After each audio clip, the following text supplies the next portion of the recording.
साथियों नमस्कार। गिरीश चंद पांडे पुनः आपके समक्ष एक ज्वलंत मुद्दा लेकर आया हूं। और आज का मेरा मुद्दा जो है ईरान के चाबहार बंदरगाह और भारत से जुड़ा है। इससे पहले कि मैं आगे बढ़ूं, आपसे अनुरोध है कि यदि आपने मेरे इस चैनल को सब्सक्राइब नहीं किया है तो कृपया कीजिएगा। और जो भी सामग्री मैं आपके समक्ष प्रस्तुत करता हूं उस पर अपनी टिप्पणी भी दीजिएगा और शेयर भी कीजिएगा। तो आता हूं अब अपने मुख्य मुद्दे पर। साथियों, 13 मई 2024 को नई दिल्ली वह तेहरान के बीच जो है ईरान के सामरिक बंदरगाह चाबहार के संचालन के लिए 10 साल के अनुबंध पर हस्ताक्षर किए गए थे। और यह पहली बार है जब भारत विदेश में किसी बंदरगाह का काम जो है संभालेगा। इस दीर्घकालिक समझौते पर Indian Ports Global Limited IPGL और ईरान के Port and Maritime Organisation PMO के बीच जो है हस्ताक्षर किए गए। और जिसमें व्यवस्था की गई कि भारत को 10 वर्षों में बंदरगाह के टर्मिनल में $120 मिलियन का निवेश करने के साथ ही $20 मिलियन ऋण सुविधा होगी। और जिससे चाबहार का कुल अनुबंध मूल्य जो है कॉन्ट्रैक्ट कॉस्ट जो है $370 मिलियन हो जाएगा। साथियों, यहाँ पर गौर करने योग्य है कि भारत वैसे तो पहले से ही पोर्ट का कामकाज संभाल रहा था, लेकिन वह शॉर्ट टर्म एग्रीमेंट था और समय समय पर इसे रिन्यू करना पड़ता था। लेकिन अब 10 साल के लिए लॉन्ग टर्म एग्रीमेंट जो है ईरान के साथ चाबहार बंदरगाह के बारे में हो गया है। और ईरान के साथ इस प्रकार के दीर्घकालिक अनुबंध पर हस्ताक्षर करना मध्य एशिया यानी मिडिल एशिया के लिए भारत की सामरिक एवं आर्थिक दृष्टि का यह हिस्सा है। दरअसल चाबहार डील जो है ईरान के राष्ट्रपति इब्राहिम रईसी की जो है महत्वाकांक्षी परियोजनाओं में गिनी जाती थी और जिनका हाल में हेलीकॉप्टर दुर्घटना में मृत्यु हो गई। इस समझौते के इस समझौते को जो है प्रधानमंत्री नरेंद्र मोदी ने भी मील का पत्थर बताया, जो भारत को अफगानिस्तान व मध्य एशियाई क्षेत्र में व्यापार संचालन करने की सुविधा प्रदान करता है।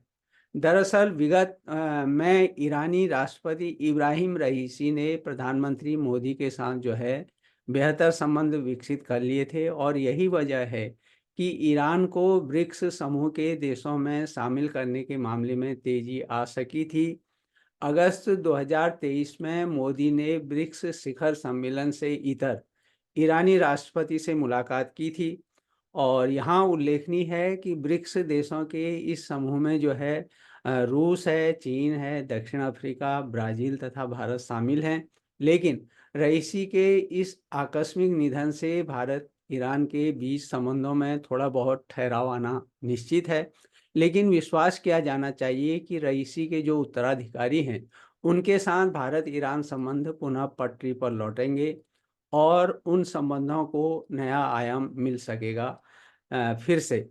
साथियों, हालांकि अमेरिका नहीं चाहता था कि ईरान के साथ भारत का यह समझौता हो, क्योंकि अमेरिका और ईरान के बीच संबंध जो हैं बीते कई दशकों से अच्छे नहीं रहे हैं।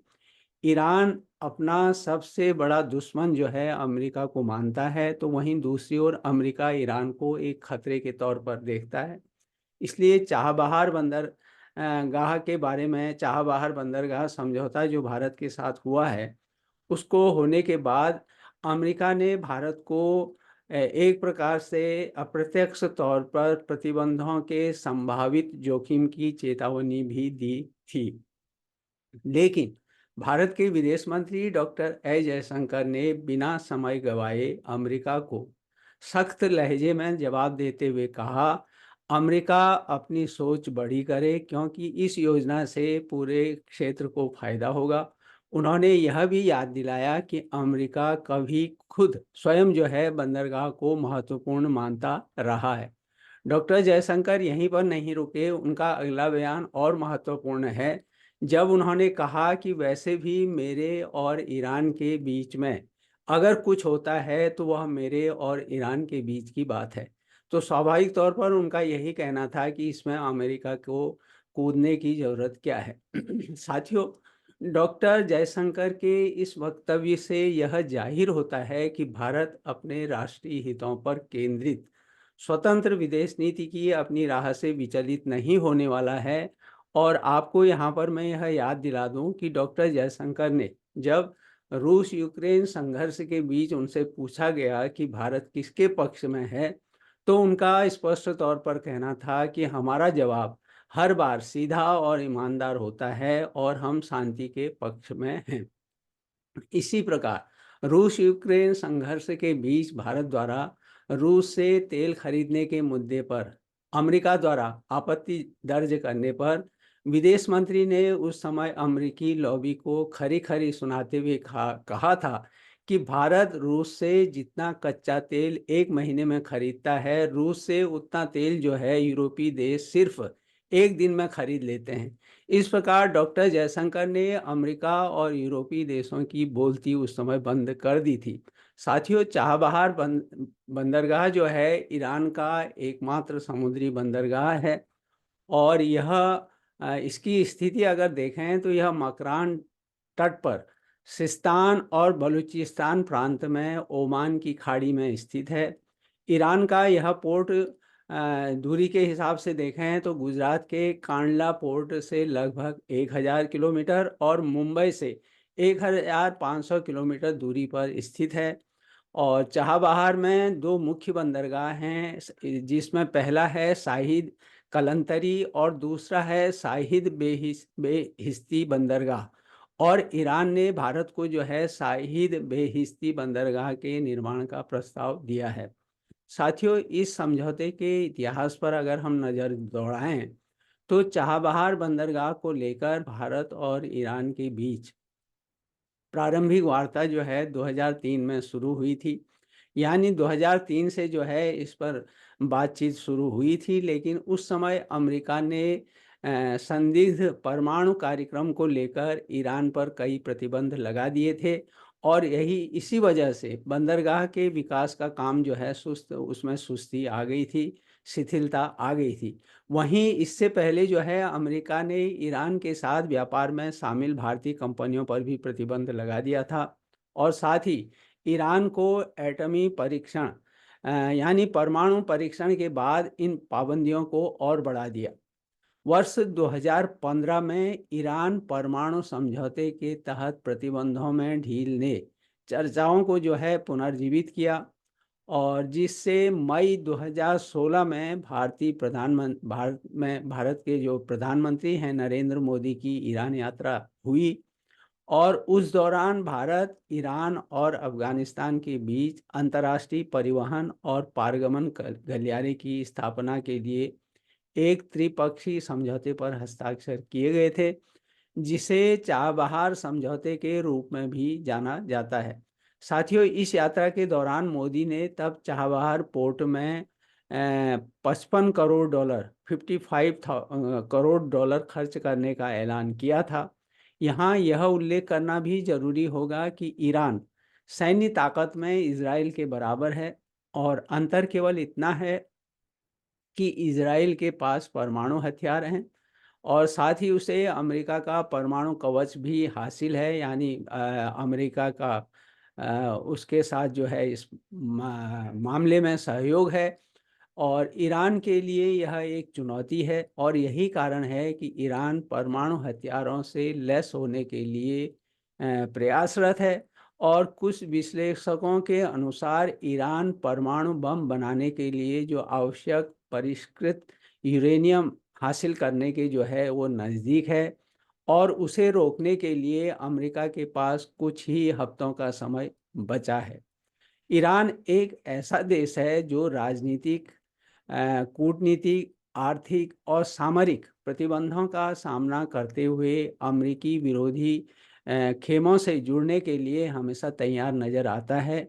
यानी जो भी अमेरिका के विरोधी हैं उनसे ईरान हमेशा जुड़ने को उत्सुक रहता है और अमेरिका ईरान के इन खटास संबंधों में ये जो दोनों देशों के खटास भरे संबंध हैं, इसको जो है इजराइल हमास जंग ने एक प्रकार से इसमें आग में घी का काम किया है और जिसमें ईरान जहां इजराइल के विरोध में खड़ा है, तो अमेरिका जो है इजराइल के पक्ष में खड़ा दिखाई देता है, खड़ा है ही उसमें।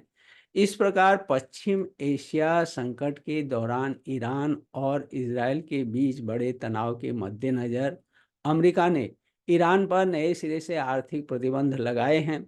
लेकिन चाबहार समझौते ने वैकल्पिक व्यापार मार्गों को विकसित करने में साझा हित जो है उसको रेखांकित किया है। अभी तक अफगानिस्तान और मध्य एशिया तक भारत की पहुंच जो है काफ़ी हद तक पाकिस्तान के माध्यम से पारगमन मार्गों पर निर्भर रही है। यानी यहाँ पहुँच के लिए जो है भारत पाकिस्तान पर निर्भर था। लेकिन अब चाबहार बंदरगाह को एक प्रमुख पारगमन बिंदु के रूप में यानी ट्रांजिट वे के रूप में जो है उपयोग करके उक्त तीनों देशों के बीच परिवहन और व्यापार संपर्क में सुधार इससे होगा। साथियों, इस दीर्घकालिक समझौते को अंतिम रूप देने में समझौते के कुछ खंडों पर मतभेद थे, और जिस कारण से इसमें बाधा भी आई है। और विवाद का मुख्य बिंदु यह था कि यदि कोई विवाद दोनों देशों के बीच उत्पन्न होता है, यानी भारत और ईरान के बीच, तो उसके लिए मध्यस्थता कहाँ की जाए।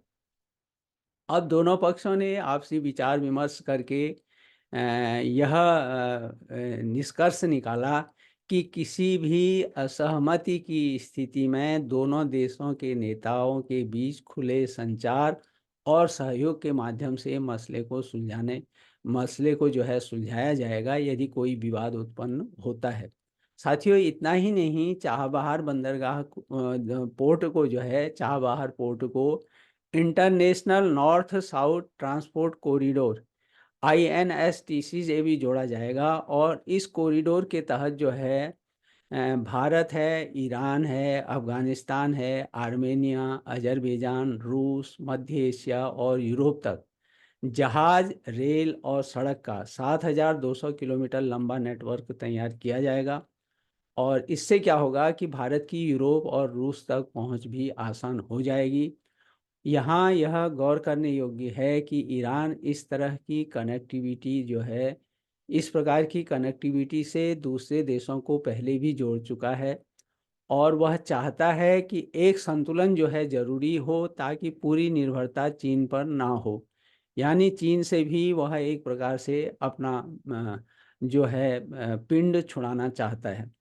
साथियों, इस गलियारे के माध्यम से कार्गो आवाजाही से लागत में भी कमी आएगी, और इसमें 30% और कार्गो आवाजाही में जो कमी आएगी 30% की है, 30% की है, और परिवहन में लगने वाला जो समय है उसमें 40% की कमी आने का अनुमान है, और जिससे प्रतिस्पर्धी लागत में त्वरित बदलाव सुनिश्चित हो सकेगा।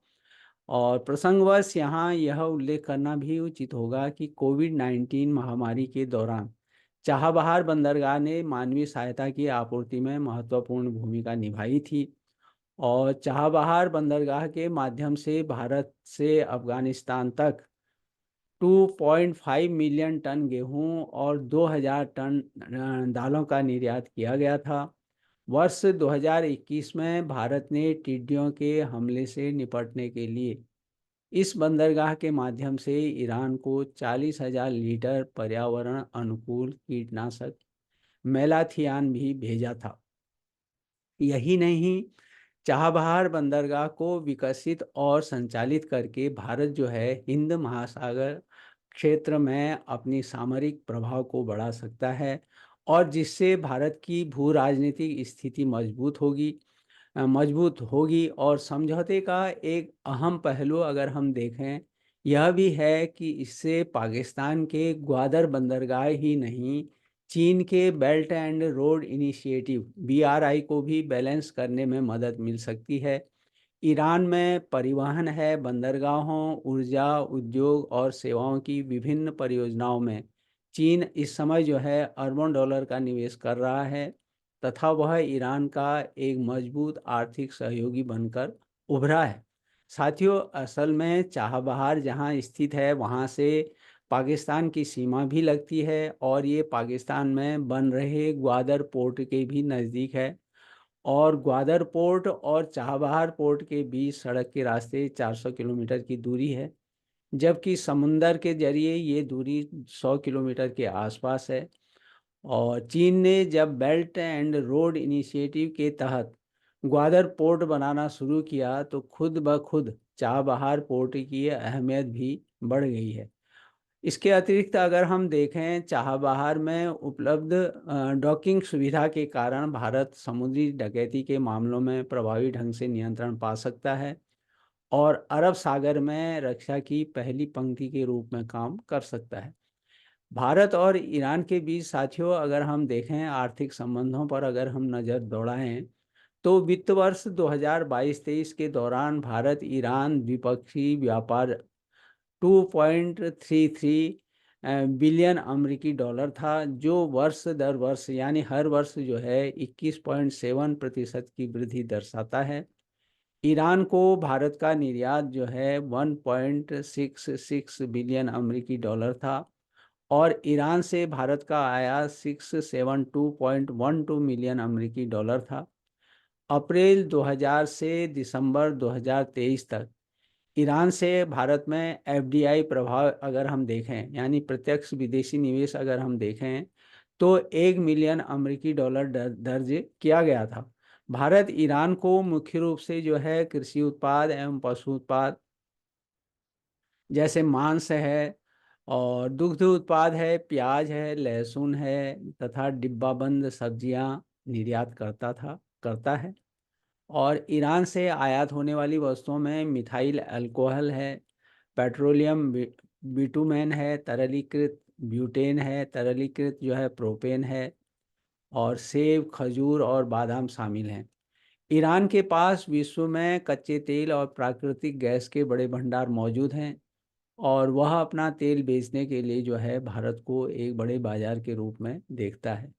भारत वर्तमान में ईरानी तेल का आयात नहीं करता क्योंकि संयुक्त राज्य अमेरिका के प्रतिबंधों के अधीन है और मगर भारत वैश्विक नियमों से बंधा हुआ एक लोकतांत्रिक और जिम्मेदार देश है।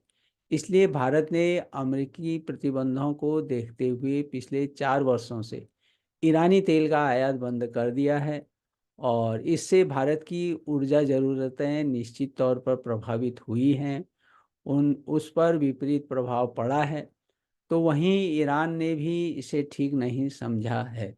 साथियों, निष्कर्ष रूप में तो हम यही कहेंगे कि भारत का ईरान के साथ जो चाबहार पोर्ट को लेकर किया गया यह समझौता है बहुत महत्वपूर्ण है और चीन और पाकिस्तान के साथ ही यह अमेरिका के लिए भी एक झटका है।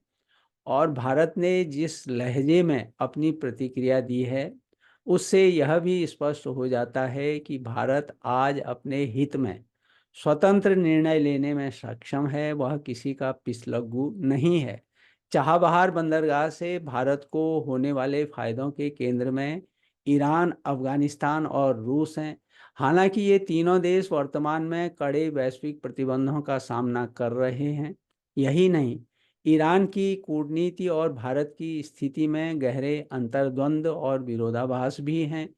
ईरान के दो सबसे बड़े शत्रु जो हैं अमेरिका और इजरायल भारत के महत्वपूर्ण आर्थिक और सामरिक साझीदार हैं।